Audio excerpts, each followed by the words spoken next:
ibang talim ito. Dapat yung single lang. Kasi ito, dado ito eh.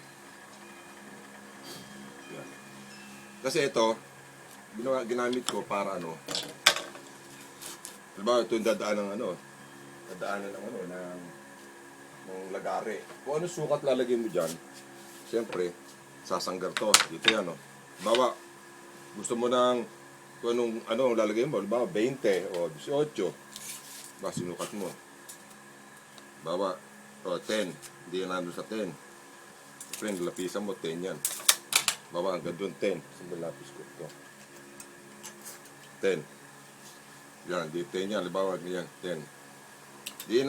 Dito yung daan ng ano eh. Gagawin ko dyan, yan, ito ang 10 eh. O, ito, sanggar rito. Lagyan ko yung clamp to. Para lahat ng puputulin ko pare-pantay-pantay. Yan. O, walang pagkakamali. Pag naputol ko ito, inusog na lang, ting! Naputol yun. Kukunin ko yung ibang ano naman. Tapos sasangga kong ganon. Parehas na naman yung puputol.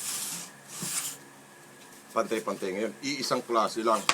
Pag ginawa mo, iisa lang. Dahil ilan yung ganito mo gagawin mo. Siyempre, ilang set yung gagawin mo, hindi lang naman isang piraso eh. Kaya ganun mangyari niya. Kumukha to, tinutol ko to. Pantay-pantay lahat yan. Yan ang ano yan. Kanina, kayo ng inag-wait ko kanina eh. Tapos bago na yan. In-adjust ko na naman yan. Ito ang sakto niya yan. Yan. Tinutol ko. Tapos na itong ginawa niya to. Ha? Tapos na yun na mismo. Hindi, ano lang to, temporary lang to. Temporary Hindi lang yan. Pagka napuputol ako, para parehas-parehas lang yan. Hindi ano. Pwede ako gumawa ng malakas nito kasi hindi mo, kailangan to, gumagawa ka mga mahigit 24 inches to.